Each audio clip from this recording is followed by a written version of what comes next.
Është promovuar në Xhaminë e Jaspës libri Rrugtimi në Islam me autor imamin Agron Kastrati. Pas një pune një vjeçare, imami Kastrati ka prezantuar këtë libër në prani të besimtarëve dhe miqve të tij. Kastrati është ndalur tek përmbajtja dhe çfarë prezanton ky libër për lexuesit. Pikë së pari përmban dëshminë, e cila është themeli i çdo besimtari. Dëshminë dhe fjalën më të shehtë që na jep një emrin musliman.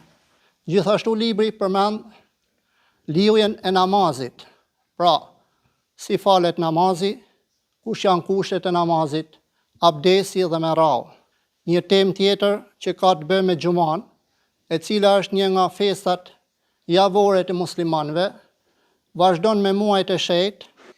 Prandaj ky libër ka vlerë jo vetëm për fillestarët, por dhe për ato që dojnë të hulumtojnë më tepër. Referencat kryesore të librit Rrugtimi në Islam janë bazuar tek librat e hershëm të autorëve të njohur. Referencat kryesore janë dhe librat e hershëm të autorëve të cilët njihen jo vetëm në Shqipëri, pra Vebi Suleman Gavroqi, i cili ka qenë një nga dietarët e mëdhej, ka pas një broshurë të vogël dhe nga ai jam jam frymzuar për me ecë përpara. Pastaj me kanë ngacmuar shumë profetet e Allahut, historitë e tyre, të cilët janë të gjitha të veçanta, nga lloji me të cilën ato kanë ardhur në këtë jetë për të përmbushur sinjalet e Allahut Teala. Agron Kastrati është diplomuar në degën e fizikës dhe prej 27 vitesh punon si mësues dhe njëkohësisht është dhe imam pranë Xhamisë së Jaspës.